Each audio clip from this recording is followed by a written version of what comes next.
Jungle.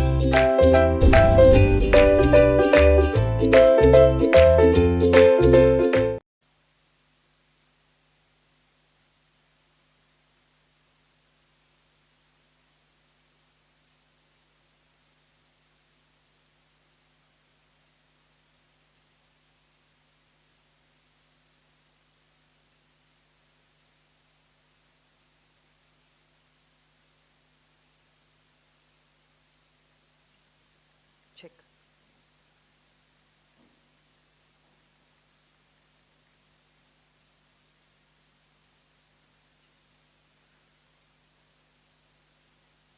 Sound आ रहा है क्या पीछे से?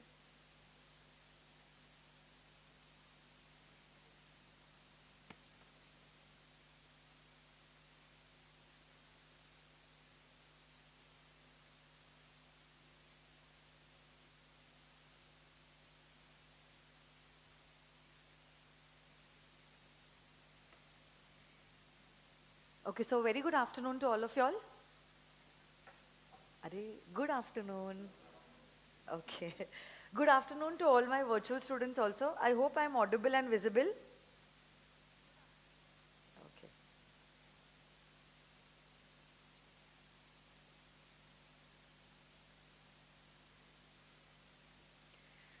So first of all, I would like to welcome every one of you all to this wonderful journey of CA Intermediate. I assume almost all of you all have given your foundation examination and you all are still waiting for the results of CA Foundation.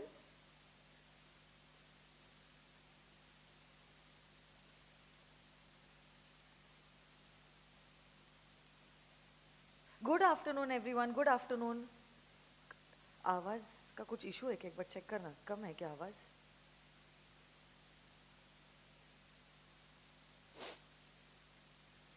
Just 1 second.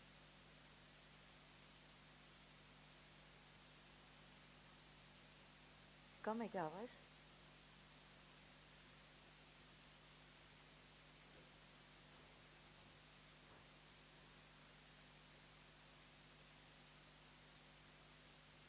Background में noise आ रही है.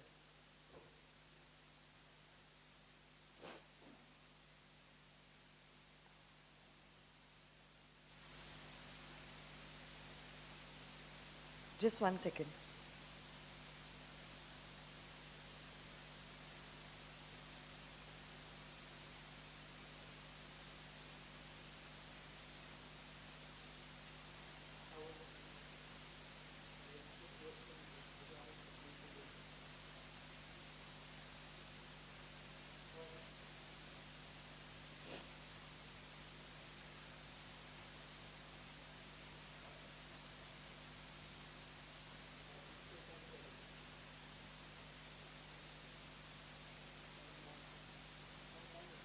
Mic चालू है?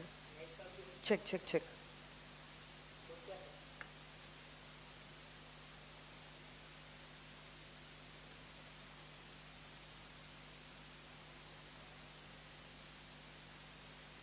आ रही आवाज़? आ रही नहीं, यहाँ पे अपन देख रहे तो भी आ ही रही है.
चेक चेक चेक, बहुत आवाज हो गई।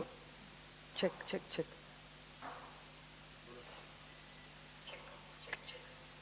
चालू है फिर भी।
Hello, hello, check, hello, hello, hello, mic check, hello, hello,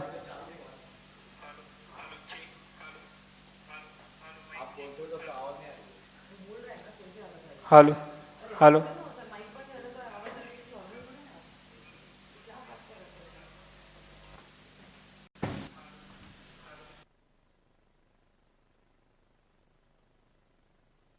hello, hello, hello, hello.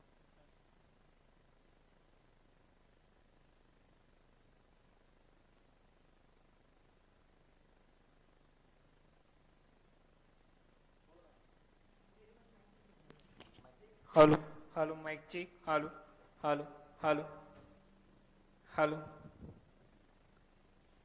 hello.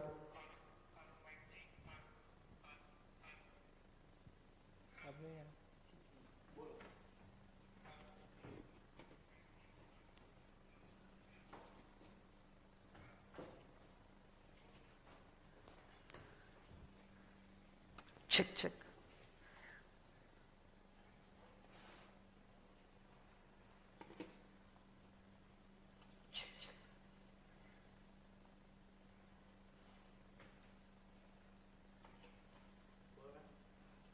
Check. ठीक है, एक बार YouTube पे चेक कर लो, आवाज कम करो ना क्लासरूम की। कम करो क्या? हाँ,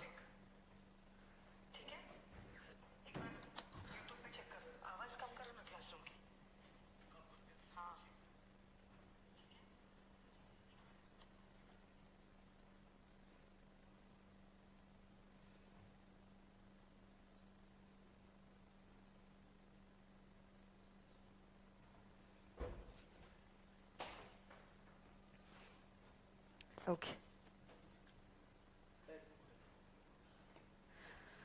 So one more time, a very good afternoon to all of y'all. Is it clear? Yes. I think my voice is clear. So let us begin with today's session. पहली बात तो मैं चाहती हूँ एक बार आप लोग सब जोरदार तालियां बजा दो अपने लिए। आप लोगों ने बहुत ही बढ़िया काम किया है, आपका रिजल्ट नहीं आया है, उसके बावजूद आपने इंटर की पढ़ाई चालू करनी शुरू कर दी है, which is in itself a big achievement. बाकी के बच्चे जो है वो लोग क्या करेंगे, फाउंडेशन के रिजल्ट के लिए वेट करेंगे, फिर अपने इंटर की क्लासेस शुरू करेंगे। बट उस बीच आप लोगों ने ऑलमोस्ट आपका महीना 1.5 महीना जो है वो बचा दिया है और इंटर की पढ़ाई आपने शुरू कर ली है, which in itself is a big achievement. क्योंकि जितनी जल्दी आप इंटर की पढ़ाई चालू करोगे उतना ही ज्यादा समय आप लोगों को मिलेगा ड्यूरिंग द प्रेपरेटरी लीव, और प्रेपरेटरी लीव में हर एक मिनट जो है that is going to count. So I think पहला स्टेप सही करना is in itself half journey won. सो वो एक बहुत बढ़िया चीज आप लोगों ने की है, and I am really very proud of each and every student who is watching me right now. और जिंदगी में आप बहुत ही आगे बढ़ने वाले हो, क्या बात है बच्चा, वेरी गुड। सेकेंडली आप लोग जानते हो आज फॉर्मली हम लोग क्या करने वाले हैं, सीए इंटर की जर्नी शुरू करने वाले हैं। बट आज हम लोग कुछ सब्जेक्ट के बारे में जानेंगे, उसके कंटेंट के बारे में जानेंगे, साथ साथ में हम लोग ये भी समझेंगे कि इंस्टीट्यूट इंटर लेवल में क्वेश्चंस कैसे पूछता है, और अगर टाइम मिले I will also be showing you a specimen of the past examination question papers that the institute had asked in the examination. तो आज का जो सेशन है that is going to be mostly dedicated for understanding the subject, the content and my teaching methodology. और उसके बाद content अगर पढ़ना है तो कल से तो हम कंटेंट पढ़ना शुरू कर ही देंगे.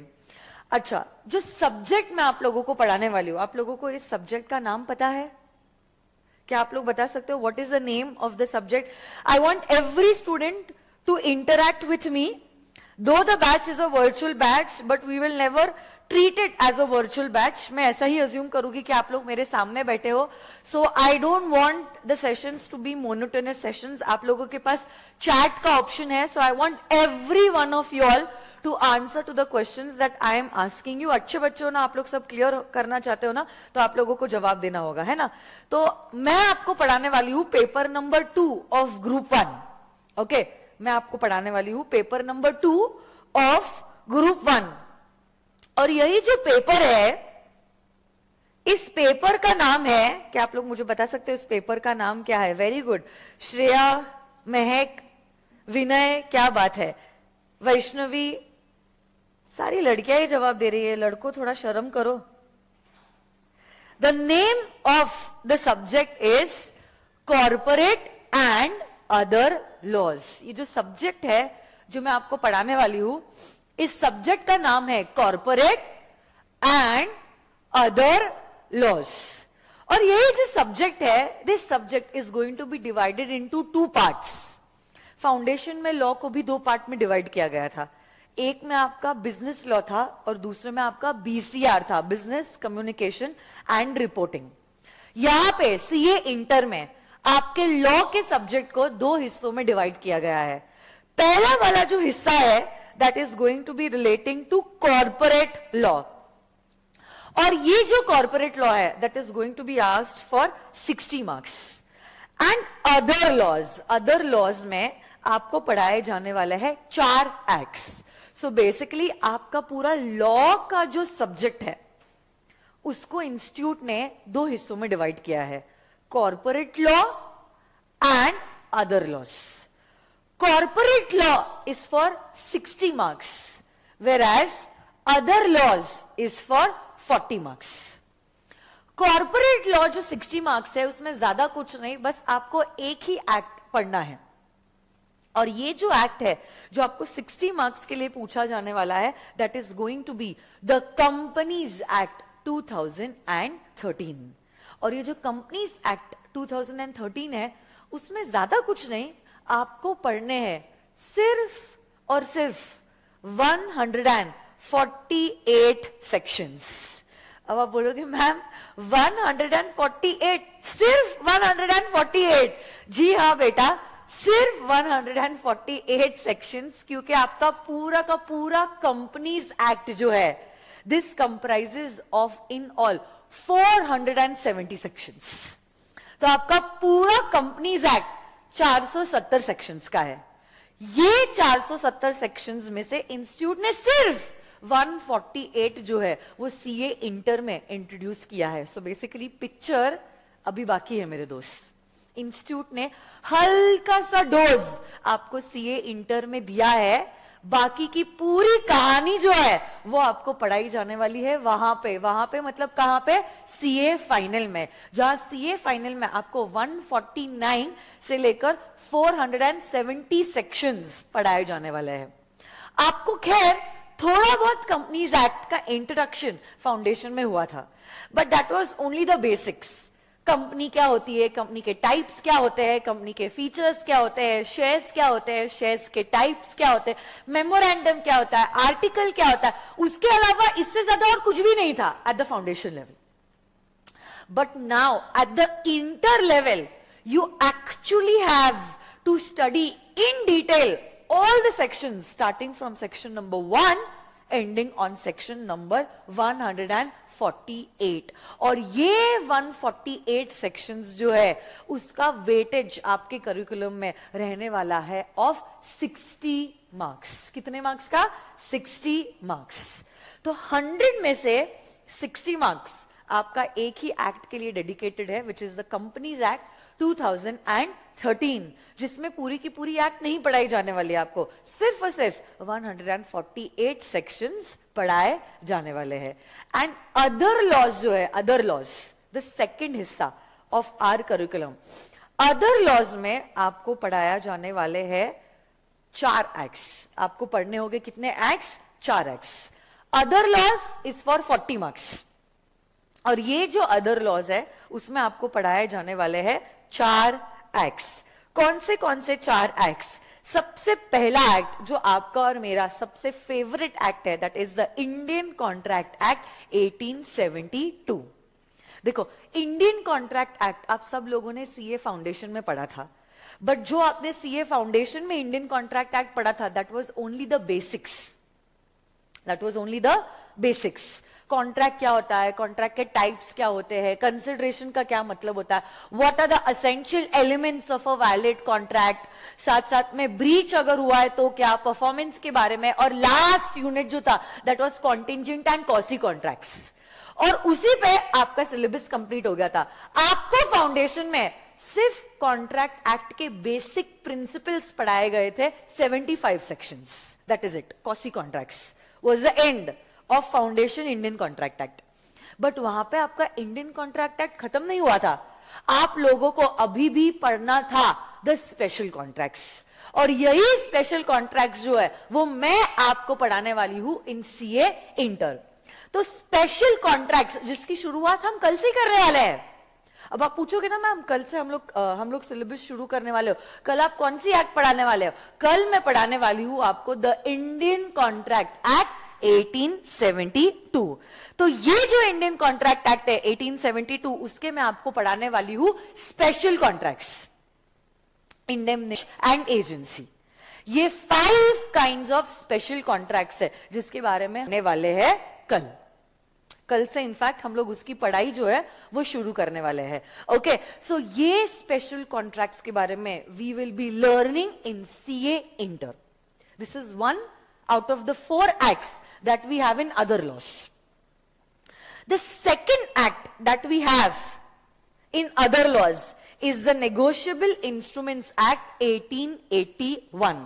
Negotiable Instruments Act. Promissory note, bills of exchange and checks.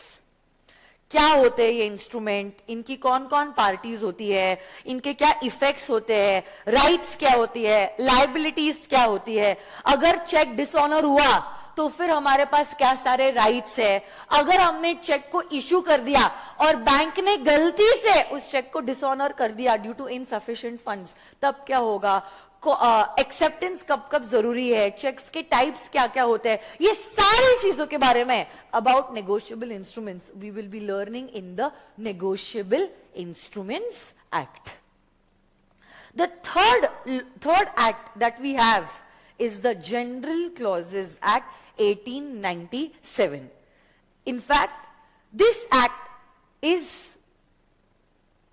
A kind of a guidance to y'all. एक तो जनरल क्लॉजेस एक्ट है और दूसरा है interpretation of statute. General clauses act और इंटरप्रिटेशन ऑफ स्टैट्यूट, ये दोनों भी चीजें आपको सिखाती है कि कानून को कैसे पढ़ा जाता है, कानून को कैसे पढ़ा जाता है, इंटरप्रिट कैसे किया जाता है। अगर कोई चीज हमने एक्ट में लिखी है, उस एक्ट को कैसे पढ़ते हैं, उस एक्ट को कैसे समझते हैं, उस एक्ट को कैसे इंटरप्रिट करते हैं, उसी के बारे में गाइडलाइंस दिए गए हैं in the general clauses act and also in the interpretation of statute. Basically general clauses act को तो कभी कभार हम कहते हैं this is the law of all laws. So ये सारे लॉज का बाप है। लॉ को कैसे पढ़ते हैं उसका गाइडेंस जनरल क्लॉजेस एक्ट में दिया गया है। कोई एक्ट को कैसे इंटरप्रेट करते हैं उसके बारे में मैटर्स दिए गए हैं in the interpretation of statute. तो ऐसे करके रफली अराउंड 10 मार्क्स ईच हमारे 4 एक्ट्स है जो अदर लॉस का सिलेबस हमारा बनता है। तो अगर पूरा 100 मार्क्स का करिकुलम देखा जाए, 60 मार्क्स कॉर्पोरेट लॉ, जिसमें एक ही एक्ट है। कौन सी एक्ट है बोलो तो? कंपनीज एक्ट 2013, जिसके कितने सेक्शंस है? 148।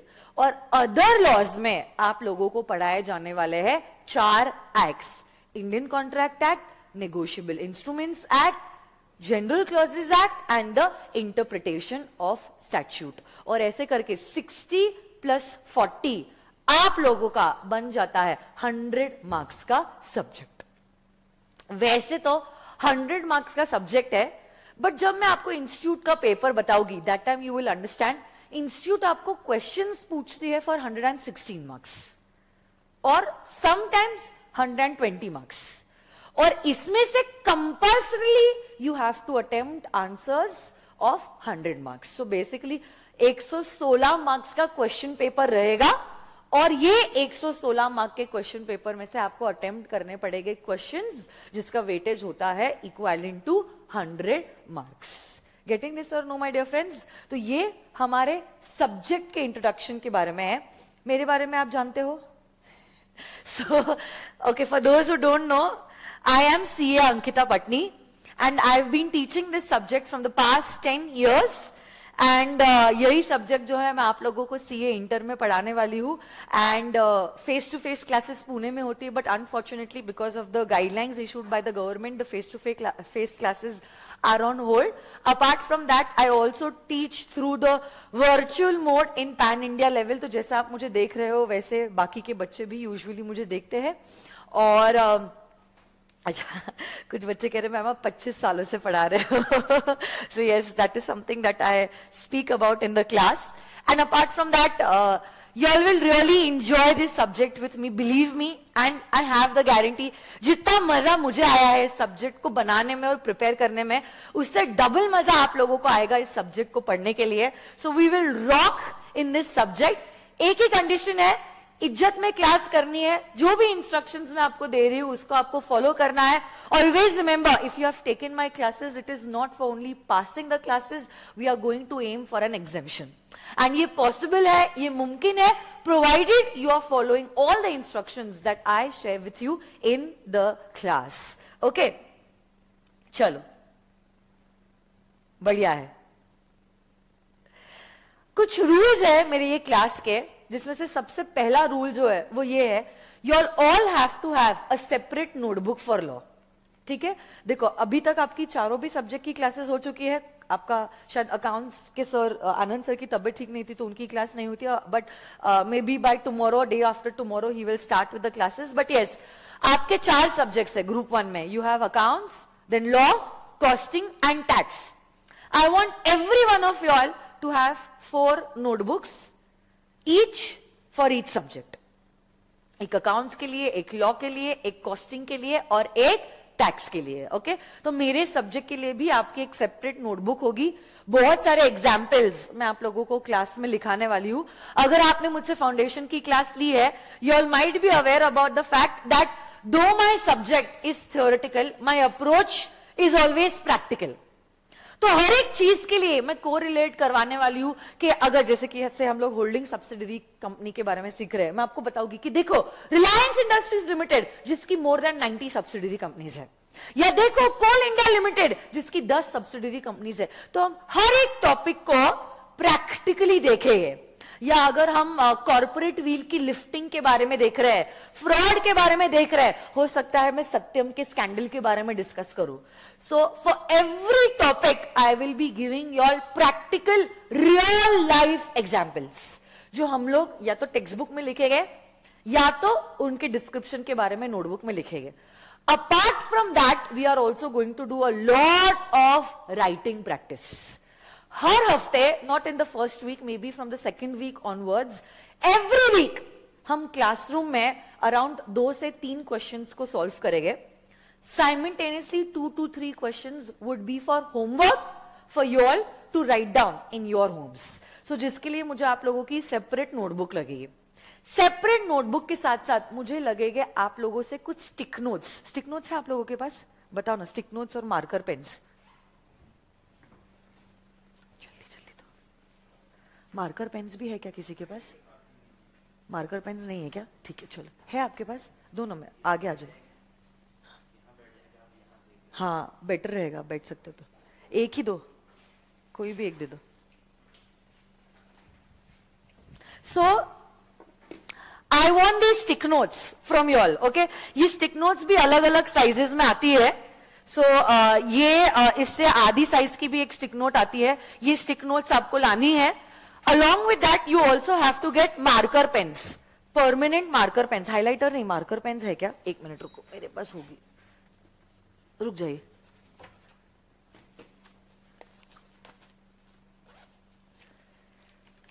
ऐसी मार्कर पेन्स होती है. ये जो परमानेंट मार्कर पेन्स है ये भी मुझे आप लोगों से चाहिए, और ये स्टिक नोट्स मुझे आप लोगों से लगेगी. ये थोड़ा बहुत स्टेशनरी जो है आप सब लोगों से एक्सपेक्टेड है. ओके देखो ये सारी चीजें क्यों रिक्वायर्ड है. बहुत बार ऐसा होता है that once I teach all. देखो अभी जनवरी स्टार्ट है और आपकी एग्जामिनेशन कब है? नवंबर में है. ह्यूमन ब्रेन पॉसिबल नहीं है हर चीज जो मैं आपको बताऊंगी वो आप रिटेन कर पाओगे, रिकलेक्ट भी कर पाओगे और एग्जामिनेशन में प्रेजेंट भी कर पाओगे. हो सकता है जब तक आपकी ग्रुप 2 की क्लासेस खत्म हो चुकी है, there are certain concepts that you have forgotten, that I had taught in class. जितना भी अच्छा मैंने क्यों ना पढ़ाया हो, but even the brain has certain limitations. So what are we going to do? I am going to give you all practical real life examples which you all will be noting down and you all will be sticking those in the book itself. इससे क्या होगा, घर पे जब आप self study करोगे या revision करोगे और वो एग्जाम्पल्स लिखे हुए को रीड करोगे, ऑटोमेटिकली ये सेशन जो है आपको रिकलेक्ट हो जाएगा कि हाँ फ्रॉड के लिए मैम ने वो सत्यम का स्कैंडल बताया था, या पब्लिक कंपनी के लिए आईपीओ के लिए मैम ने वो डीमार्ट दमानी जी का एग्जाम्पल बताया था. तो ऑटोमेटिकली पूरा सेशन जो है आपको रिकलेक्ट हो जाएगा and you will be able to understand and retain the concept more effectively and efficiently as compared to not writing these things down. And that is why what I personally suggest to all of my students is that please write it down.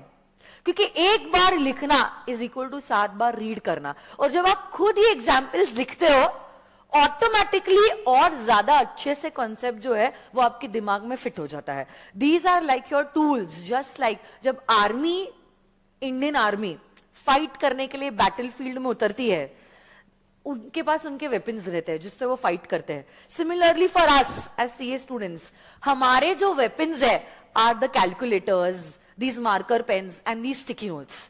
Without these things हम लोग बहुत vulnerable है that we might fail, we might fall. So we don't want these things to happen with ourselves. और उसके अलावा जब कभी भी आप नोटबुक में लिख रहे हो, this is my suggestion, my personal suggestion, that use only a black ball pen. Why? I will give you the reason why this is my suggestion. Institute ना अपने एग्जामिनेशन में कंपल्सरी किया हुआ है that students can attempt the paper only using a black ball pen. You cannot even use blue color ink. और pink मेरा favourite colour है, green is lucky for me, वो तो होने ही नहीं वाला है. तो एक ही कलर पेन अलाउड है and that is a black colour ball pen, वो भी बॉल पेन. ओके तो जो पेन से आप एग्जामिनेशन में लिखने वाले हो वही मैं तो अपने बच्चों को, अपने स्टूडेंट्स को सजेस्ट करती हूँ, वही पेन से आप क्लास में ही प्रैक्टिस करना शुरू कर देना. क्योंकि small small things make a big difference later on. Once you are habituated to the pen, आपकी राइटिंग स्पीड भी इंक्रीज हो जाती है. एक एंड मोमेंट पे अगर आप आपकी पेन चेंज करोगे, हो सकता है you are not comfortable using the pen, which might decrease your speed in those 3 hours of the examination, which we can't take at risk. It is not necessary कि आपकी पेन पार्कर पेन होना जरूरी है, 500 रुपए की, 600 रुपए की pen. You can use a normal Reynolds की बॉल पेन. ओके मैं ऐसे कुछ फैंसी पेन्स और ब्रांडेड पेन्स के बारे में बात नहीं कर रही हूँ. सिंपल रेनॉल्ड्स की बॉल पेन है तो भी चलेगा, will not make a difference. But use a pen which you have decided that you will be using for the final examination right from today. Okay और मेरा सब्जेक्ट है theoretical, so you have to make it sure आपकी handwriting at least reasonably good है. अच्छा ठीक है, आपकी notebook को आपको सजाना है तो आप मल्टी कलर पेन्स यूज कर सकते हो, that is your own choice. Okay but examination जब कभी भी होगा, क्लास में भी हम लोग टेस्ट कंडक्ट करने वाले हैं. There are going to be 3 test during the classes और क्लासेस खत्म होने के बाद 2 टेस्ट होने वाले हैं. तो कुल मिला के आप लोगों के 5 टेस्ट होने वाले हैं. ये टेस्ट में भी मैं आप लोगों को सजेस्ट करने वाली हूं that you all can only use a black ball pen. No other colour pens will be allowed. अगर आपने ब्लू, पिंक, रेड, येलो में लिखा है, your papers will not be checked. Okay so notebooks में you are free to use any colour pen. But जहां तक मेरे class test की बात है, 5 क्लास टेस्ट होने वाले हैं और आपका इंस्टीट्यूट का एग्जामिनेशन होने वाला है. इन टेस्ट में आपको कंपल्सरीली ब्लैक बॉल पेन ही यूज करना होगा. ठीक है, आज आप लोगों ने नोटबुक्स लाई है, जो आप लोग तो घर पे ही देख रहे हो खैर सारे लेक्चर्स, तो कोई टेंशन ही नहीं है. आप लोग क्या करोगे, ये जो पीपीटी है उसको लिखोगे and then I am going to move on to the first concept. Law क्या होता है, एक्ट क्या होता है, एक्ट कैसे बनाते हैं और रूल्स क्या होते हैं. तो आप क्या करोगे, सबसे पहले तो आपके नोटबुक के पहले पेज पे आपका नाम, सरनेम लिख दोगे, सब्जेक्ट का नाम, मेरा नाम लिख दोगे and then on the first page you all will write down the name of the subject and the content. Okay?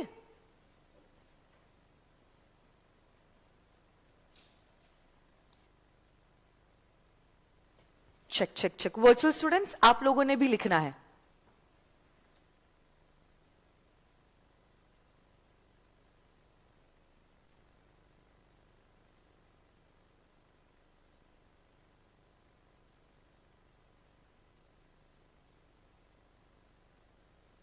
According to the notification issued by Maharashtra government, we are not able to conduct face-to-face classes till 15th of Feb. अगर उसके बाद restriction हट जाता है, it might happen that we may announce a face-to-face batch. But currently, no face-to-face batches are being conducted in Pune. So everything is virtual.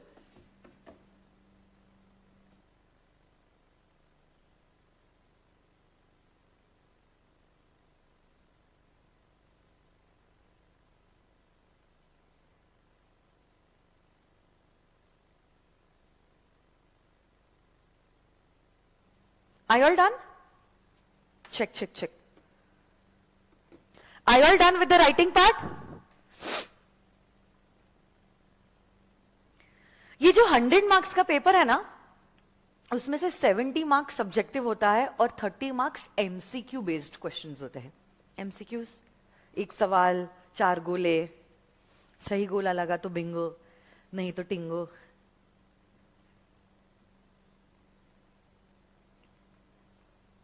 Okay.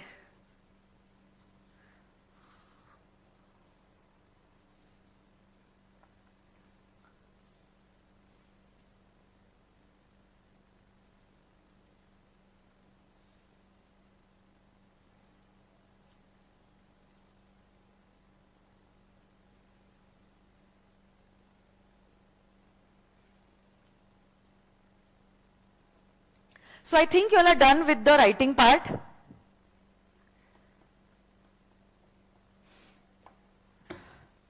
जैसे मैंने अभी कहा, मैं वापस से रिपीट करना चाहती हूँ. अभी तो there are no face to face batches in Pune because of the notification issued by the state government and face to face classes will not be conducted till the 15th of Feb.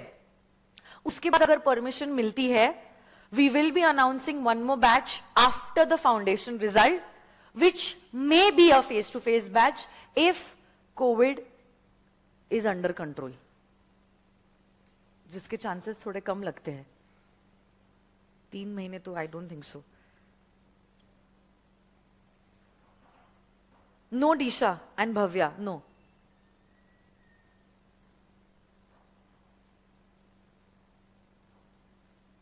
Okay.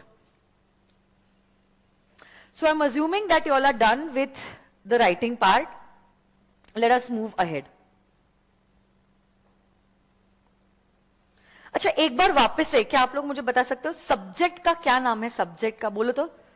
Corporate and other laws. क्या है subject का नाम? Corporate and other laws. Corporate and other laws. Law और act, ये दोनों शब्द same है या अलग अलग है? अलग अलग है। मतलब इन द सेंस शब्द अलग अलग है, इन द सेंस क्या उनका मीनिंग अलग अलग है? क्या सेम है उनका मीनिंग? अलग है। क्या आप लोग मुझे बता सकते हो कैसे अलग अलग है दोनों शब्द? लॉ और एक्ट कैसे एक दूसरे से अलग अलग है? Which is a broader word? नहीं पता।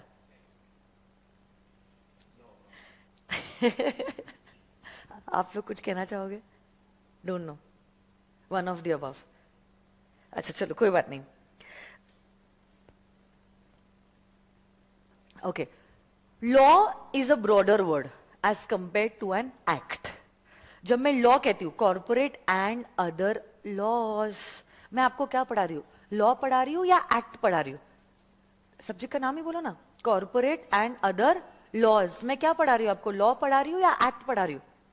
अरे बोलो ना, लॉ पढ़ा रही हूं कि एक्ट पढ़ा रही हूं? लॉ पढ़ा रही हूं। जब मैं आपको कहती हूं ना मैं आपको लॉ पढ़ा रही हूं, जैसे फाउंडेशन में मैंने आपको बिजनेस लॉ पढ़ाया। लॉ लॉ जब कभी भी पढ़ाया जाता है, लॉ में एक्ट तो हम पढ़ते ही हैं, लॉ में हम एक्ट तो पढ़ते ही है, एक्ट के साथ साथ हम रूल्स भी पढ़ते हैं। एक्ट के साथ साथ हम रूल्स भी पढ़ते हैं।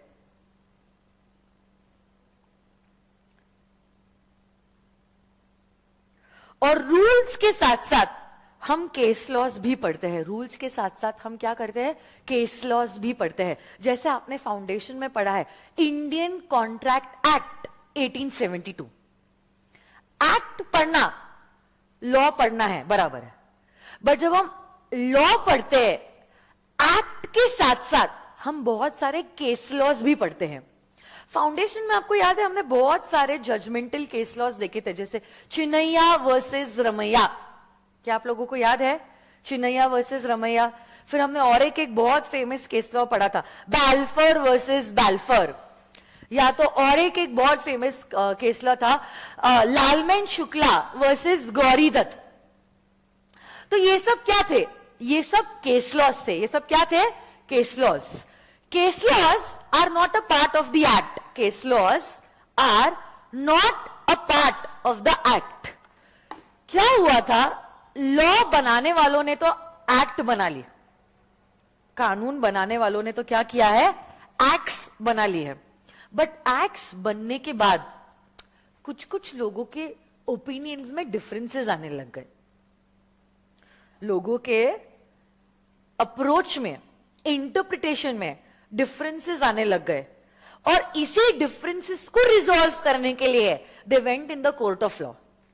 और फिर कोर्ट के सामने वो कहते थे कि ही जज साहब देखो, हमारे मुताबिक, जैसे चिन्नैया वर्सेस रमैया में, चिन्नैया कहते हैं कि मुझे ये एन्युटी का अमाउंट मिलना चाहिए जो रमैया ने अपनी मम्मी को प्रॉमिस किया था। और रमैया कहती है नो नो जज साहब देखो, कोई कंसिडरेशन ही नहीं है मेरे और चिन्नैया के बीच में, so why will I pay this annuity to him. Getting this? तो दोनों के ओपिनियंस और अप्रोचेस सेम एक्ट के लिए अलग अलग थे। कौन सही है कौन गलत है ये हम नहीं डिसाइड करते हैं।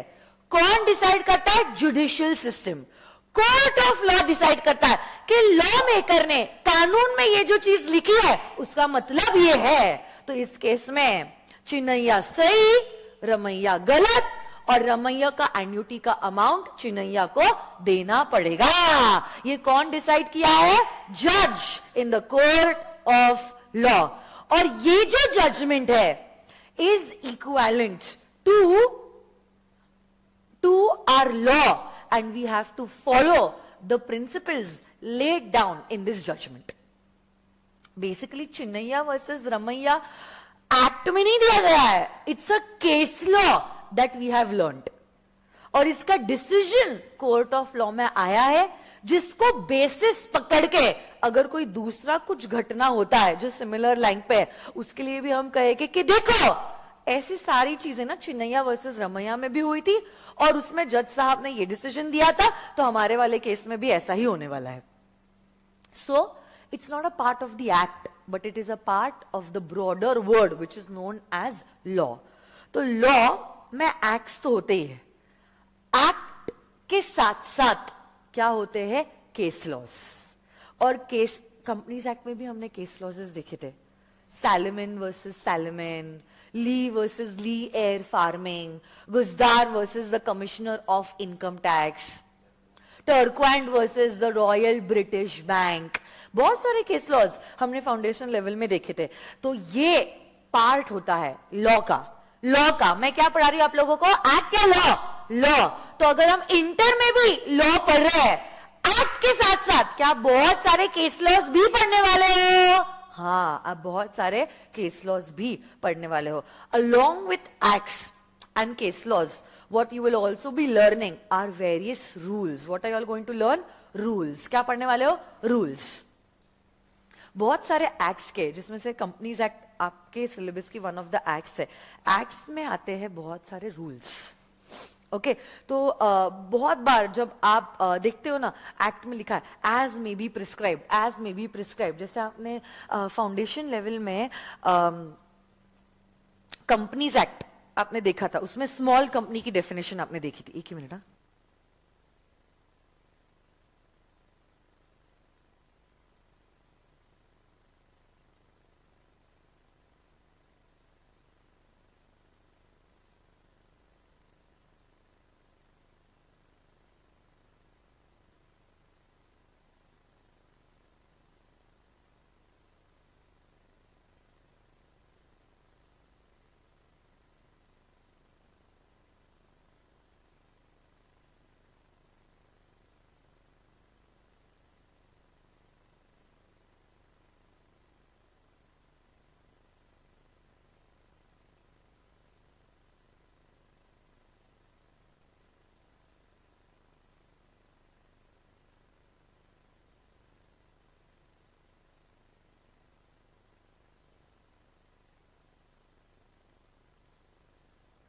Okay check. सो यस, मैं क्या बोल रही थी, रूल्स के बारे में. आपने फाउंडेशन में स्मॉल कंपनी की डेफिनेशन देखी थी. स्मॉल कंपनी की, स्मॉल कंपनी के लिए कहा गया था a small company is a company other than a public company, जिसका पेड अप शेयर कैपिटल इतने से ज्यादा है, जिसका टर्नओवर इतने से ज्यादा है, और an higher amount as may be prescribed, और an higher amount as may be prescribed. As may be prescribed मतलब according to the rules. So बहुत बार क्या होता है, सेंट्रल गवर्नमेंट कुछ चीजों से रिलेटेड रूल्स बनाता है. ये रूल्स को भी पढ़ना बहुत ज्यादा जरूरी है. रूल्स के बिगर हमारी एक्ट जो होती है वो अधूरी होती है. आपने इलीगल एसोसिएशन की डेफिनेशन भी फाउंडेशन में पढ़ी है. इलीगल एसोसिएशन 50 से ज्यादा मेंबर्स हैं, हम आपको पार्टनरशिप फर्म कह नहीं सकते हैं, और आपने अपने आप को कंपनी की तरह रजिस्टर किया नहीं है, तो आपके एसोसिएशन को माना जाएगा एज एन इलीगल एसोसिएशन. क्या माना जाएगा? Illegal association. ये जो 50 की लिमिट है, that is prescribed in the rules, that is prescribed in the rules. Okay, तो देखो रूल्स भी आपको पढ़ने होंगे जब कभी भी आप कोई एक्ट को पढ़ते हो. अगर आपने रूल्स को नहीं पढ़ा है, एक्ट का पढ़ना बेकार है. तो अगर मैं आपको लॉ पढ़ा रही हूं, लॉ में सिर्फ एक्ट नहीं पढ़ाने वाली हूं मैं, एक्ट के साथ साथ आपको पढ़ाने वाली हूं rules, and along with that we are going to learn various case laws which have happened to the concerned sections. ये सब चीजें जब आप पढ़ते हो तब आप कह सकते हो कि हाँ मैंने लॉ पढ़ा है. सिर्फ एक्ट पढ़ना इज नॉट लॉ को पढ़ना. एक्ट के साथ साथ रूल्स एंड केस लॉज भी जब आप पढ़ोगे तभी माना जा सकता है कि आपने लॉ को अच्छे से पढ़ा है. ठीक है, तो बताओ मुझे, law is equal to dash plus dash plus dash, act plus rules plus case laws. क्या होता है कानून? लॉ क्या होता है बोले तो? Act plus rules plus case laws. Okay, तो what do you mean by an act? Law तो आपने समझ लिया, law is equal to act plus rules plus case laws. तो एक्ट का क्या मतलब होता है? एक्ट, एक्ट इस शब्द का क्या मतलब होगा? पार्लियामेंट से जो पास होता है उस लेजिस्लेचर को कहते हैं as an act. But what do you mean by an act? Act मतलब कानून. वाह वाह नंदिनी, क्या बात है. ओके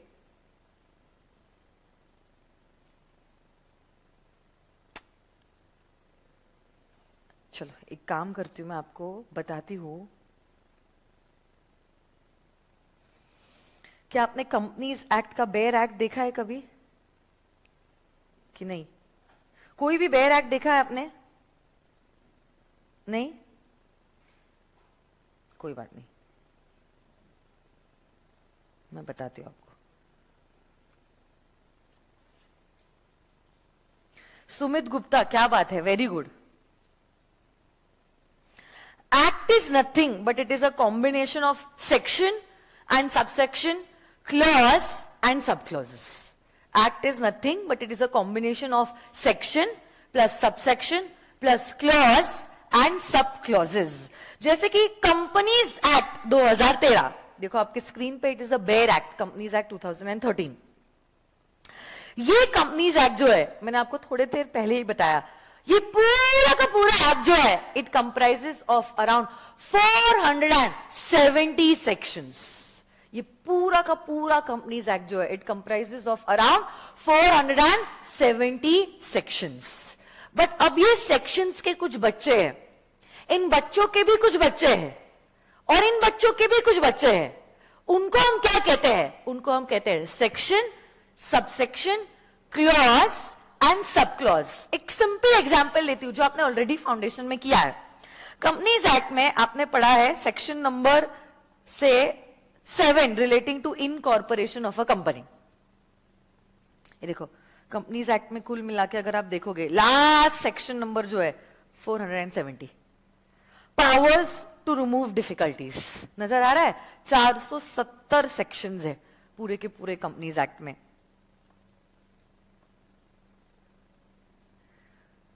जिसमें से कुछ कुछ सेक्शंस आप लोगों ने पढ़े हैं eight the foundation level.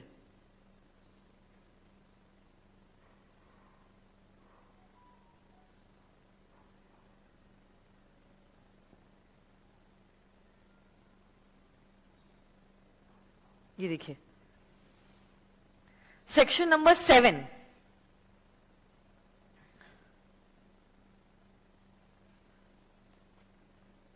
Section number 7 किससे रिलेटेड है? आपको यहां पे बोल्ड में नजर आ रहा होगा, बता सकते हो मुझे सेक्शन नंबर 7 किससे रिलेटेड है? Incorporation of a company. Section 7 का जो हेडिंग है, कौन सी क्लास के लिए आए हो? सॉरी,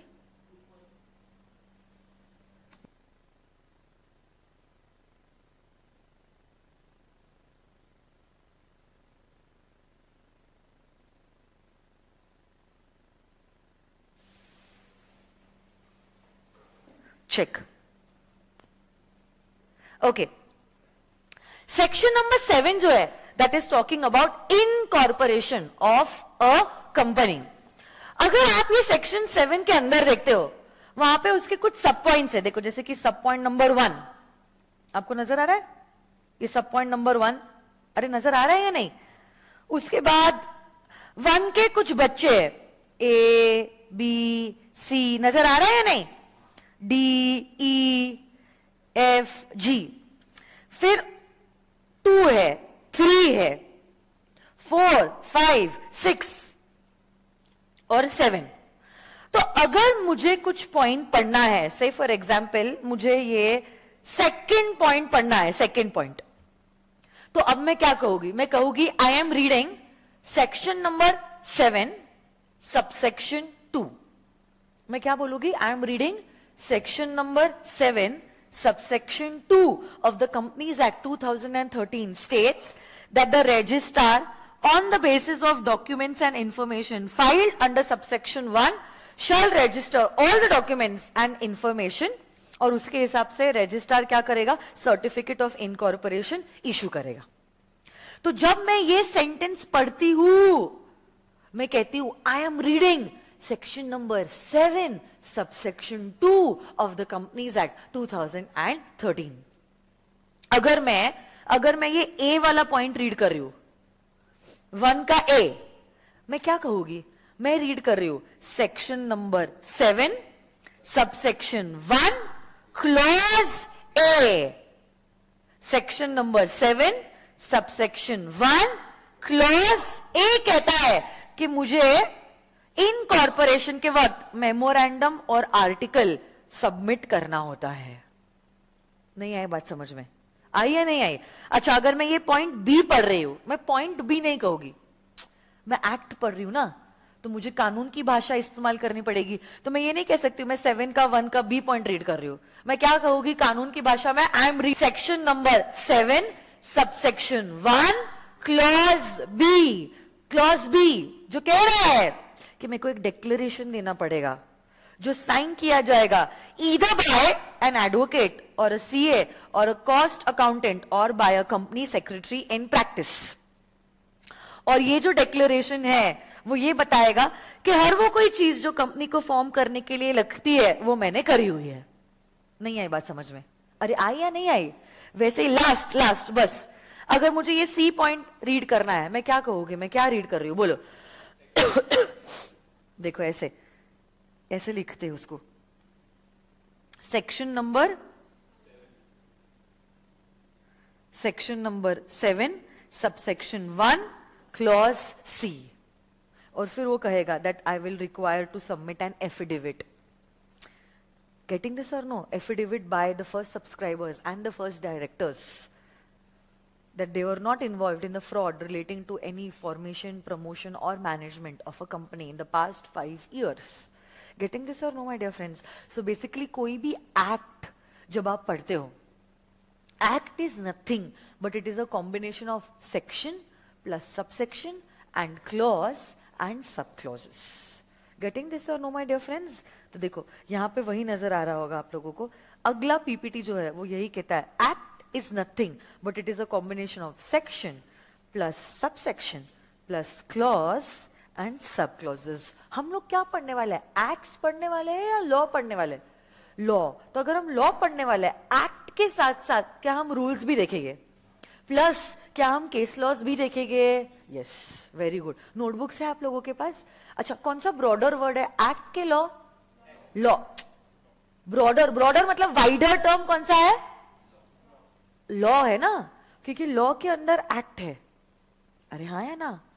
और एक्ट के साथ साथ रूल्स भी है और केस लॉज भी है। तो बड़ा सुपर सेट लॉ है। और लॉ के अंदर छोटे छोटे सबसेट्स जो है उसमें से कुछ एक्ट है, कुछ केस लॉज है और कुछ रूल्स है। तो अगर ब्रॉडर वर्ड में पूछूं तो broader word is going to be law and narrower word would be act. ठीक है? सिर्फ एक्ट पढ़ने से बात बनेगी क्या? नहीं। एक्ट के साथ साथ क्या रूल्स भी पढ़ने पड़ेंगे? क्या केस लॉज भी देखने पड़े? तब क्या पूरी पिक्चर समझ में आएगी? जी हाँ। तो अब नोटबुक में आप लिखने वाले हो एक्ट क्या होता है और लॉ क्या होता है, जिसके बाद मैं आपको बताने वाली हूँ कोई भी एक्ट को कैसे बनाया जाता है। आपको ड्रॉ करने की जरूरत नहीं है, सिर्फ 2 सेंटेंसेस में लिख दो। Law is equal to act plus rules plus case laws. Act is equal to section plus subsection plus clause and subclause.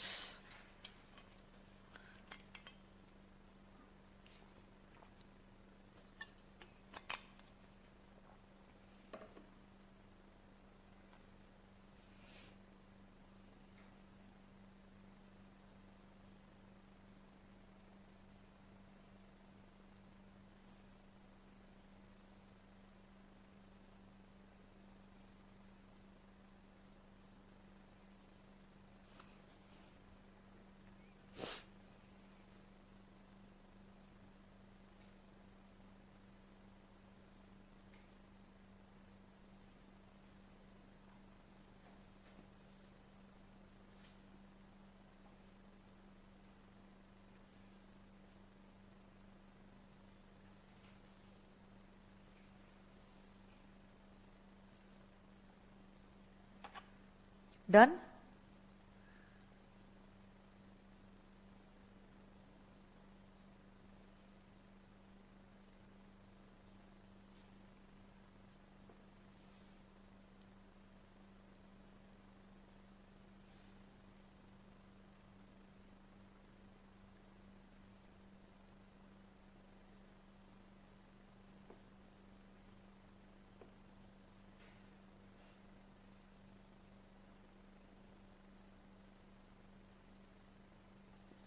Virtual students, are you all done with the writing part so that I can move to the next PPT? I think you all are done.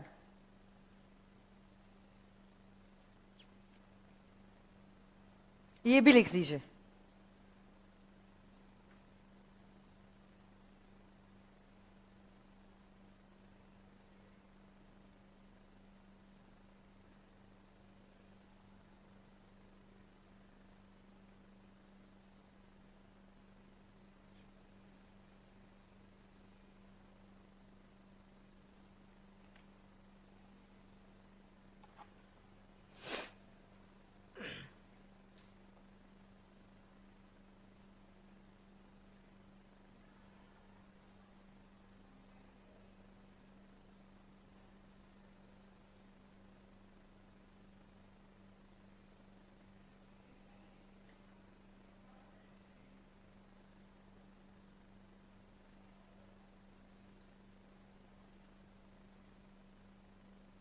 हो गया? ये भी लिख के हो गया? इतने जल्दी? पहले ही लिख दिया था आप लोगों ने? ओके.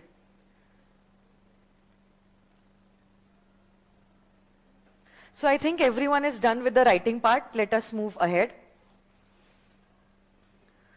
अब सवाल ये उठता है, how is any act made? कोई भी एक्ट कैसे बनाई जाती है? अब देखो, आपके हिसाब से मुझे बताइए, क्या मोदी जी के पास इतना समय है कि वो हर एक एक्ट बनाए? नहीं. सो nobody has the time to look into all the areas and make and draft acts, and you cannot also be an expert in all the fields. So Modi ji ने क्या किया है? देश को चलाने के लिए अपनी सेना बनाई है. ओके. अलग अलग मिनिस्ट्रीज है और अलग अलग मिनिस्ट्रीज के अपने अपने हेड्स हैं, और हर एक मिनिस्ट्री जो है अपने अपने स्पेसिफिक एरिया में काम करता है. तो जैसे कि से for example list of ministries in India अगर मुझे आपको बताना हो,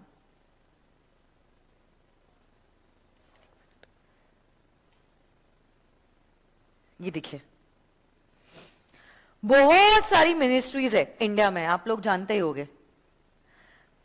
Ministry of Finance, Ministry of Corporate Affairs, Ministry of Education, Ministry of Railways, Ministry of Culture, Ministry of Defense, Ministry of External Affairs, Ministry of Health and Family Welfare, Ministry of Law and Justice, Ministry of Planning, Ministry of Rural Development, Ministry of Science and Technology, Ministry of Steels, Ministry of Tourism and वगैरह वगैरह. बहुत सारे ministries है India में जो बनाए गए हैं, और हर एक मिनिस्ट्री का अपना होता है एक हेड, जिसको हम कहते हैं एज द कैबिनेट मिनिस्टर. जैसे आप लोग जानते हो कि बहुत फेमस मिनिस्ट्री है मिनिस्ट्री ऑफ फाइनेंस, जिनकी cabinet minister is our honourable Nirmala Sitharaman. आप जानते हो इन्हें, इस व्यक्ति के इस चेहरे को क्या आपने देखा है? एक मिनट में आपको इस चेहरे को क्या कभी आपने देखा है? She is also the head of one more ministry. क्या आप बोल सकते हो मुझे? नहीं, मिनिस्ट्री ऑफ कॉर्पोरेट अफेयर्स. एक मिनट रुको, ये देखो, ये रहा मिनिस्ट्री ऑफ कॉर्पोरेट अफेयर्स की भी जो हेड है इज निर्मला सीतारमन. और एक बंदे को आप जानते होंगे, mister Amit Shah, ministry of home affairs. उनके हेड जो है, क्या आपने इस चेहरे को कभी देखा है? बहुत बार देखा है. इनके जो हेड है, इस मिनिस्ट्री के जो हेड है इज मिस्टर अमित शाह. तो इनकी अपनी एक टीम है और इनकी अपनी एक सेना है, और इसी के थ्रू अब अगर अमित शाह है से रिलेटेड सारी चीजों को देखते हैं. या अगर मैं निर्मला सीतारमन के बारे में बात करूं, so she is looking into the ministry of corporate affairs. Company से रिलेटेड क्या कोई नया कानून बनाना है, क्या कोई नए अमेंडमेंट्स लाने हैं, क्या कोई चीजों को विड्रॉ करना है, ये सारी चीजों के बारे में कौन देखता है? Nirmala Sitharaman and her team. तो अब देखो, या तो निर्मला सीतारमन स्यू मोटो मतलब खुद होके, अगर उन्हें लगता है कॉर्पोरेट वर्ल्ड में हमें कोई नया कानून बनाना जरूरी है, तो वो अपने टीम के साथ क्या करेगी, एक ड्राफ्ट बनाना चालू कर देगी, विच इज अ प्रपोज्ड एक्ट। या तो कभी कभार ऐसा होता है, ये मिनिस्ट्रीज को मोदी जी बोलते हैं। जैसे मोदी जी ने निर्मला सीतारमण को कहा कि हम चाहते हैं इस फील्ड में आप कोई नया कानून बनाओ, तो कंसर्न मिनिस्ट्री के लोग या तो स्यू मोटो मतलब समझता है वॉलेंट्रीली, खुद होके, या तो गवर्नमेंट के बोलने से क्या करते हैं, एक ड्राफ्ट बनाते हैं। इस ड्राफ्ट को हम लीगल भाषा में कहते हैं अ बिल। क्या कहते हैं, बिल। तो basically a bill is nothing but it is a proposed copy of an act that we want to pass in the parliament. अभी तक वो एक्ट बनी नहीं है, इसलिए मैंने उसको एक्ट नहीं कहा, मैंने कहा है proposed copy of an act which may become an act. क्योंकि वो एक्ट बनी नहीं है इसलिए मैंने उसको ड्राफ्ट मतलब समझता है आपको, अ रफ कॉपी।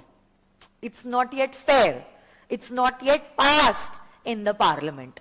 हमने एक बिल बनाया है, या तो हमने स्यू मोटो बनाया है क्योंकि हमें लगता है इस फील्ड में अब कानून को आना जरूरी है, या तो मोदी जी ने मतलब रूलिंग पार्टी ने, गवर्नमेंट ने हमको डायरेक्शन दिया है और कहा है हम चाहते हैं कि ये एरिया में कोई कानून बने। फ्रॉड बढ़ रहे हैं, लोगों का जो कॉन्फिडेंस है वो डिक्लाइन हो रहा है, तो हम चाहते हैं आप कोई कानून बनाइए। तो ये लोग क्या करें, ये लोग तो एक्सपर्ट्स है इस फील्ड में, ये लोग क्या करेंगे, एक ड्राफ्ट बनाएंगे जिसको हम क्या कहते हैं, बिल। ये जो ड्राफ्ट है, this draft will be laid down in both the houses of the parliament. Both the houses of the parliament मतलब कौन कौन है, लोकसभा एंड द राज्यसभा। कौन कौन है, Lok Sabha and the Rajya Sabha. Once it is passed in both the houses of the parliament, Lok Sabha as well as the Rajya Sabha, it will go to our honorable President of India. The current President of India is Mr. Ram Nath Kovind. उनके पास जाएगा और जैसे उन्होंने consent दिया इस draft को, ये draft जो है, ये जो बिल है, this will be a act, this will become an act, this will become an act। तो देखो, सबसे पहले कंसर्न मिनिस्ट्री के लोग या तो खुद होके या तो गवर्नमेंट के बोलने पे क्या बनाते हैं, एक बिल। क्या बनाते हैं, एक bill. A bill is a draft of the proposed act. This bill will be laid down in both the houses of the parliament. Which are both the houses of the parliament? Lok Sabha and the Rajya Sabha. Once it passes in the Lok Sabha and the Rajya Sabha, it will go to the President of India. और एक बार president ने consent दे दिया, ये draft, ये bill बन जाएगा act. क्या बन जाएगा, act. It will become an act. But अब मुझे बताओ, एक्ट बन गया, इसके बारे में क्या आम जनता को पता है? नहीं पता है। आपको और मुझे क्या पता मोदी जी ने निर्मला सीतारमण को क्या बोला, उन्होंने क्या ड्राफ्ट बनाया, क्या हुआ लोकसभा में, राज्यसभा में, क्या आपको इस बारे में कुछ पता है? या प्रेसिडेंट के पास कौन से ड्राफ्ट्स आते हैं साइन करने के लिए, आपको इस बारे में पता है? मुझे तो नहीं पता है। आम जनता को इस बारे में कुछ नहीं पता है। तो अब जनता होना जरूरी है, क्योंकि अगर उन्हें पता होगा तो ही तो वो कानून फॉलो करेंगे ना। फाइनली एप्लीकेबल किस पर होता है कोई भी कानून? आम जनता के ऊपर। बट अगर जनता को पता ही नहीं है कि इससे रिलेटेड कोई कानून बना है, वो फॉलो कैसे करेगा? तो इसलिए आम जनता तक ये न्यूज पहुंचाने के लिए गवर्नमेंट क्या करता है, गवर्नमेंट अपने पब्लिकेशन में वो कानून को नोटिफाई करता है। गवर्नमेंट का जो पब्लिकेशन होता है उसको हम कहते हैं एज द ऑफिशियल गैजेट। क्या कहते हैं? Official gazette. एक मिनट, मैं लाइव पिक्चर आपको बताती हूँ ऑफिशियल गैजेट का।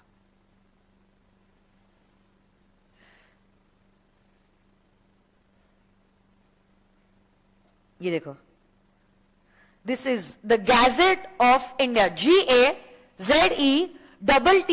This is the official gazette of India. एक मिनट,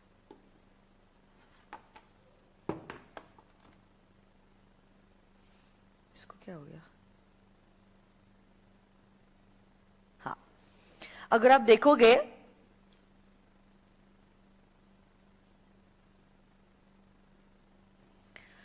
कल के दिन ही 9 जनवरी, आज 10 जनवरी, कल के दिन ही ऑफिशियल गैजेट में मिनिस्ट्री ऑफ होम अफेयर्स ने कुछ तो डिक्लेरेशन इशू किया है, नजर आ रहा है आपको? फिर 7 जनवरी को ministry of road transport and highways ने कुछ नोटिफिकेशन डाला है।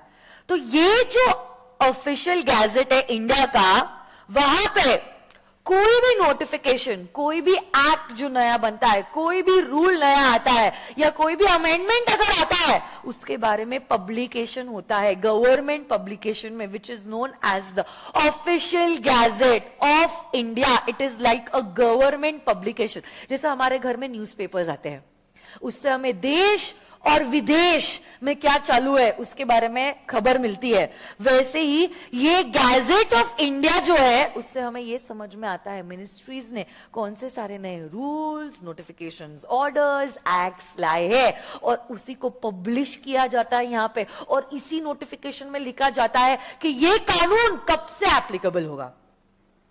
नोटिफिकेशन तो होगा ही, बट नोटिफिकेशन में ये भी लिखा होता है कि ये कानून कब से एप्लीकेबल करवाया जाएगा।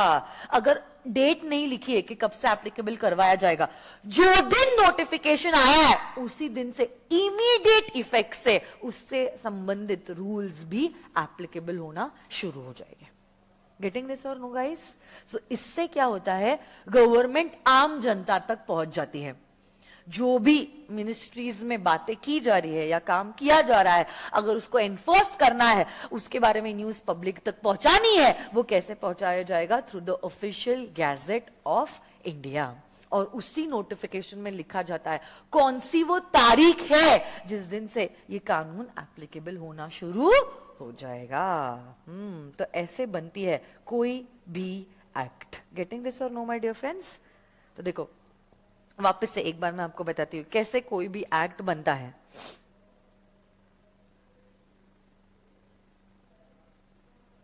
सबसे पहले कंसर्न मिनिस्ट्री के लोग क्या बनाते हैं? एक bill which is a draft. ये bill will be laid down. जैसे अगर कंपनीज एक्ट बनाना हो, कंपनीज एक्ट कौन सी मिनिस्ट्री बनाएगी? Ministry of corporate affairs. Income tax act में अगर कुछ अमेंडमेंट लाना है, ministry of finance, ministry of finance. So concern ministry, मैंने आपको मिनिस्ट्रीज की लिस्ट भी बताई है। तो फाइनेंस से रिलेटेड होम अफेयर्स का मिनिस्ट्री कुछ नहीं कर पाएगा। समझ में आ रही है क्या बात? सो कंसर्न मिनिस्ट्री के लोग अपने ही रिलेटेड टॉपिक से रिलेटेड एक्ट्स बनाते हैं। वो ड्राफ्ट बनाएंगे, they will lay it in both the houses of the parliament. Once it is passed in the Lok Sabha and the Rajya Sabha, it will be given to the president for his consent. Once the president gives his consent, it will become an act. It will become an act. And then this act will be published in the official gazette. और उसी में लिखा जाएगा कि कब से ये कानून एप्लीकेबल होगा। Yes or no guys? ये लिख लेते हो? Yes.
Let me know once you are done with the writing part.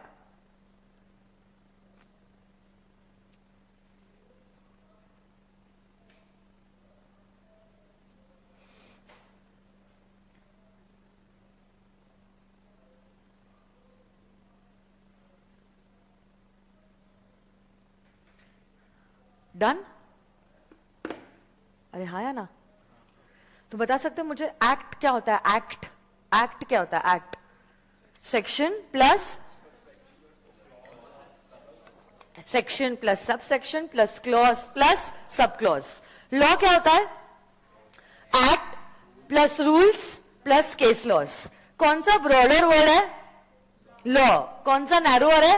Act. Act को कैसे बनाया जाता है? मिनिस्ट्री के लोग क्या बनाते हैं? पहले ड्राफ्ट. दे ले it in both the houses of the parliament, after which it goes to the president for his consent, and then it becomes an act, and this act will be published in the official gazette, जिससे आम जनता तक ये खबर पहुंच जाती है और उसी नोटिफिकेशन में लिखा जाता है कि कब से ये कानून जो है वो एप्लीकेबल रहेगा. अच्छा, एक बात मैं आपको बताना चाहती हूँ. अगर आपने मेरी क्लास में एडमिशन लिया है, you all will also be provided with the books. किसी बच्चे ने पूछा what about the books ma'am? So once you have taken the admission in my class, whether pen drive, Google Drive, live streaming, OTT does not make a difference. The fees are inclusive of my books. कौन सी books आपको दी जाएगी? Okay. So just one second. There is a set of 5 books that will be given to you. कितने books आपको मिलने वाले हैं? 5 books. एक minute मैं आपको बताती हूं.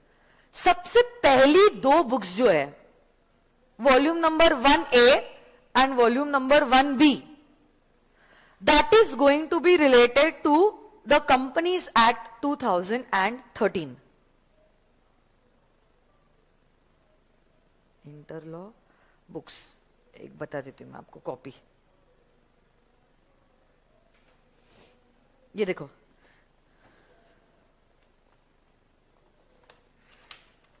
जैसे ये वॉल्यूम नंबर 1A है. ओके, ये वॉल्यूम नंबर 1A और साथ साथ में आपकी है वॉल्यूम नंबर 1B. ये दोनों बुक्स जो है, ये दोनों बुक्स में आपके है कंपनीज एक्ट 2013 के 148 सेक्शंस. मैंने आपको कहा था आपका जो करिकुलम है वो 2 हिस्सों में डिवाइडेड है, corporate and other laws. Corporate law में आपको एक ही एक्ट करनी है, which is the companies act 2013. But ये act is in itself a very huge part of our syllabus. उसमें आपको 148 सेक्शंस है. उसके लिए मेरी मेन 2 बुक्स है, volume number 1A and volume number 1B. इसको 1A और 1B इसीलिए दिया गया है क्योंकि दोनों भी कंपनीज एक्ट की है. So basically volume 1 is companies act, that is corporate law. Volume number 2 is other laws. Volume number 2 is other laws. तो बेसिकली अदर लॉज में आपको है 4 acts: Indian contract act, negotiable instruments act, general clauses act and IOS. सो ये आपका जो second volume है 40 marks के लिए है. कितने मार्क्स के लिए? 40 मार्क्स. वॉल्यूम 1 और वॉल्यूम 2 मिला के बेसिकली आपका बनता है इंस्टीट्यूट का स्टडी मटेरियल. क्या बनता है आपका? इंस्टीट्यूट का स्टडी मटेरियल. इंस्टीट्यूट का जो स्टडी मटेरियल है वही है volume number 1 plus volume number 2. ये बात मैं आपको गारंटी के साथ दे सकती हूं कि ये बुक्स के बाहर आपको एक भी क्वेश्चन नहीं पूछा जाने वाला है. क्यों? क्योंकि ये बुक्स मैंने लिखी है? नहीं, क्योंकि ये बुक्स जो है ये बनाई गई है फ्रॉम द इंस्टीट्यूट्स मॉड्यूल. हमारी इंस्टीट्यूट की module is like our holy book, समझ लो. जो भी आप धर्म मानते हो, जैसे कि क्रिश्चियंस की बाइबल होती है या हिंदूज की भगवत गीता होती है, दैट वैसी हमारी होली बुक्स है ये बुक्स. क्यों? क्योंकि इसी में से सब कुछ पूछा जाने वाला है. Nothing will be asked beyond this. But अब देखो, ये कंटेंट वाइज है, बट इंस्टीट्यूट ऐसा तो नहीं बोलने वाला है right a short note on section number 7 of the companies act. वो तो आपको क्वेश्चंस पूछने वाला है, या तो डायरेक्ट थियोरी क्वेश्चन या तो in the form of a case study. आपने देखा है फाउंडेशन का एग्जामिनेशन आपने दिया है, फाउंडेशन का आपका पेपर रिटन पेपर ही था, तो जरूरी नहीं है इंस्टीट्यूट आपको पूछेगा what are the features of a company, ऐसा कभी नहीं पूछता इंस्टीट्यूट। इंस्टीट्यूट पूछेगा एक प्राइवेट कंपनी है जिसके 5 मेंबर्स है, उनका एक्सीडेंट हो जाता है, सब लोग मर जाते हैं, तो क्या कंपनी भी डिसॉल्व हो जाएगी? फिर आपको लिखना पड़ेगा नहीं। क्यों नहीं? क्योंकि कंपनी का होता है परपेचुअल सक्सेशन और कंपनी का होता है सेपरेट लीगल स्टेटस। फिर आप समझोगे परपेचुअल सक्सेशन क्या होता है, सेपरेट स्टेटस क्या होता है। सेपरेट स्टेटस के लिए आप केस लॉस के नाम कोट करोगे और फिर आप बताओगे because of the reason stated above we may conclude के मेंबर्स के डेथ से कंपनी को डिसॉल्व करना जरूरी नहीं होता है, और ये मेंबर्स के शेयर्स ट्रांसमिट होएंगे उनके नॉमिनीज को या लीगल हेयर को, एज द केस में बी। गेटिंग दिस और नो? तो अब कंटेंट तो मैं आपको कंसेप्चुअली पढ़ा दूंगी, बट कंटेंट से रिलेटेड इंस्टीट्यूट क्वेश्चंस कैसे पूछता है ये भी तो समझना जरूरी है ना, क्योंकि थ्योरी एक चीज होती है और उसका एप्लीकेशन अलग चीज होता है। इसलिए मैंने बनाई है आप सब लोगों के लिए एक क्वेश्चन बैंक। इसी क्वेश्चन बैंक में इंस्टीट्यूट ने पिछले 10 एग्जामिनेशन में जो भी क्वेश्चंस पूछे along with the suggested answers दिए हैं मैंने। जितनी ज्यादा प्रैक्टिस उतना ज्यादा आप लोगों के लिए अच्छा। आप याद कीजिए आपकी 10th स्टैंडर्ड की एग्जामिनेशन, क्या कभी आपने सोचा था हम फेल हो गए या पास हो गए? हमने तो यही सोचा था पास हो गए, और वो भी डिस्कशन यही था 80+ के 90+, था या नहीं? क्यों था आपको पता है? Only because of one reason, आपने बहुत प्रैक्टिस की थी फॉर द एग्जामिनेशन। 10th की पढ़ाई 10th में नहीं, आपने 9th स्टैंडर्ड में ही शुरू कर दी थी। कुछ याद है आप लोगों को? 9th का वेकेशन हुआ तभी से आप लोगों की 10th की पढ़ाई चालू हो गई थी। 9th का वेकेशन समर ब्रेक ऐसा कुछ था ही नहीं, ट्यूशंस चालू हो गए, स्कूल के एक्स्ट्रा लेक्चर्स चालू हो गए। 8th स्टैंडर्ड से हमें यही मेंटली प्रिपेयर किया जाता है, 10th board 10th board 10th board, seriousness seriousness seriousness. So basically 2 साल से हम वही कर रहे हैं, 10th की पढ़ाई कर रहे हैं। 9th का भी थोड़ा सा करिकुलम छोड़ दिया और 10th की पढ़ाई कर ली हमने। इतनी प्रैक्टिस कर ली कि हम फेल होना सोच भी नहीं सकते। वैसे अगर देखा जाए 9th और 10th की पढ़ाई भी काफी डिफिकल्ट थी उस एज के हिसाब से। जब भी हम कोई एग्जामिनेशन क्लियर करते फिर हमें लगता है कि जो हमने पिछला पढ़ा था वो इजी था। जब तक क्लियर नहीं करते ऐसे ही लगता है कि भाई कितना डिफिकल्ट है। 1st स्टैंडर्ड में भी वही फीलिंग थी और 5th स्टैंडर्ड में भी वही फीलिंग थी। जब 4th स्टैंडर्ड से बच्चा 5th में आता है, हाई स्कूल में है, बच्चा सच में खो जाता है कुछ महीनों के लिए। ऐसे लगने लग जाता है कितना, या सीनियर केजी से बच्चा जब 1st स्टैंडर्ड में आ जाता है उसको समझ में ही नहीं आता 6 महीने क्या हो रहा है उसके साथ। बट एक बार वो 5th क्लियर या 1st क्लियर कर लेता है, बच्चे को लगता है कितना इजी था वो, खामा मैं डर रहा था। ऐसा हुआ है नहीं आप लोगों के साथ? मेरे साथ तो हुआ है। वैसा ही हमारा इंटर है, जब तक आप उसको क्लियर नहीं करोगे ना आपको ऐसा लगेगा कि कितना डिफिकल्ट है वो, जो आपको फाउंडेशन के लिए फीलिंग था। बट एक बार आप फाउंडेशन क्लियर कर दोगे और इंटर को देखोगे आपको लगेगा फाउंडेशन कितना इजी था, अननेसेसरीली में डर रहा था। The same thing is for inter also. Course बिल्कुल डिफिकल्ट नहीं है, बिलीव मी। और मैं ये इसीलिए नहीं कह रही हूं क्योंकि मैंने क्लियर कर दिया है, ये इसीलिए मैं कह रही हूं क्योंकि मैं जानती हूं इट इज इजी। ऐसा कोई टॉपिक नहीं होगा जो आपको लगेगा अरे आइंस्टाइन का बाप होना पड़ेगा ये टॉपिक समझने के लिए। सब कुछ इजी है। हाँ, सिर्फ एक बड़ा चैलेंज है और वो ये है कि आपका जो सिलेबस है इट इज लाइक अ पहाड़, बहुत ज्यादा है, और समय जो आपको दिया है ना वो चींटी जितना है, और वो पूरा पहाड़ पार करना is in itself a very big challenge. चलना शुरू किया तो आप पार कर लोगे, ये गारंटी है, बट समय के अंदर कंप्लीट करना इज द बिगेस्ट चैलेंज। और इसलिए मैंने आपको स्टार्टिंग में कहा आधी जंग तो आप अभी जीत चुके हो क्योंकि आप बाकी के बच्चों से ऑलमोस्ट 1 महीना 1.5 महीना आगे हो।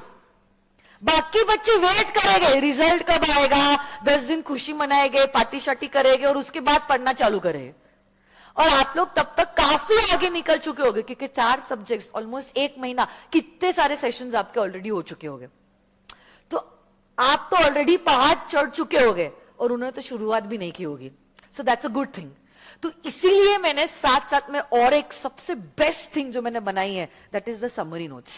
ये वॉल्यूम 1A 1B और वॉल्यूम 2 की समरी मैंने बनाई है जिस बुक का नाम है द चार्ट बुक। ये चार्ट बुक अगर आप देख रहे होगे हार्डली 50 पेजेस की बुक है।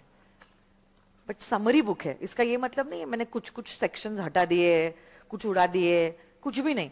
Everything is there which is there in the main book but in short. इसलिए इसको कहा जाता है समरी नोट्स या तो चार्ट बुक. एक बार आपकी मेन रीडिंग से रीडिंग हो गई ना, अब आपको बार बार बार बार बार बार उस बुक से रीडिंग करने की जरूरत नहीं है. आपने ये चार्ट बुक पढ़ लिया, आपका पूरा कंटेंट जो है वो रिवाइज हो गया. तो इसीलिए ये चार्ट बुक बहुत ज्यादा इंपॉर्टेंट होती है जब प्रेपरेटरी लीव में आप पढ़ाई कर रहे हो, जहां पे बच्चा ये वॉल्यूम से लड़ते बैठेगा, वॉल्यूम 1A, 1B, वॉल्यूम 2, उसका एक रिवीजन के समय के हिसाब से आपके 4 रिवीजन इस चार्ट बुक में से हो जाएंगे. जितनी ज्यादा प्रैक्टिस उतना ज्यादा कॉन्फिडेंस. जो आपने 10th स्टैंडर्ड में फिलॉसफी इस्तेमाल की थी, वही फिलॉसफी हम इंटर में यूज करेंगे. जितनी बार आप पढ़ाई करोगे उतनी बार आपका ब्रशिंग अप ऑफ नॉलेज होगा और कॉन्फिडेंस आएगा आपको, और ऐसा लगेगा कि और कुछ नया है ही नहीं, सब कुछ आ रहा है. और प्रैक्टिस तो हम क्लास में और होमवर्क में करने ही वाले हैं. So there is nothing that is going to be untouched or which is not going to be taught or practised. तो ऑटोमेटिकली कॉन्फिडेंस लेवल हाई होगा और आप कभी सोचोगे ही नहीं कि मैं फेल हो जाऊंगा, पता नहीं पास होगा फेल होगा. सिर्फ हमें पास तो होना ही है, सिर्फ पास नहीं होना है, हमें एग्जामिनेशन के साथ क्लियर करना है. And that is why I have made this chart books. Apart from that, आपने फाउंडेशन अगर मुझसे किया होगा तो आप लोग जानते होंगे my notes are also colourful notes.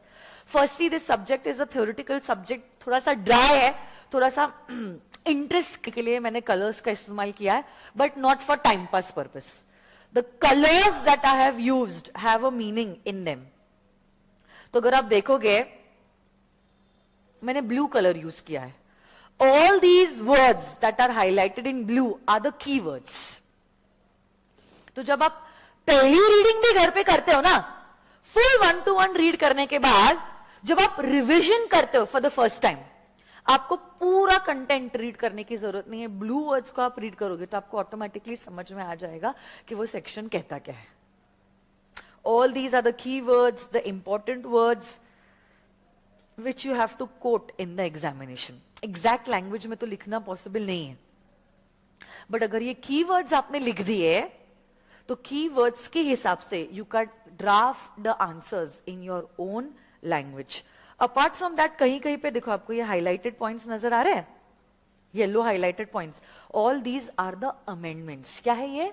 Amendments. Law का सब्जेक्ट है तो आप लोग जानते हो बदलते वक्त के साथ कानून को भी बदलना जरूरी है. और कानून अगर बदलना है, we are to be chartered accountants, we are suppose to be professionally competent. बदलते लॉस के बारे में जानकारी हमें होना जरूरी है. तो यही जानकारी दी गई है in this book. All your books are updated books. आपको मिलनी चाहिए, I will tell you, edition 10. कौन सी नोट्स आपको मिलनी चाहिए?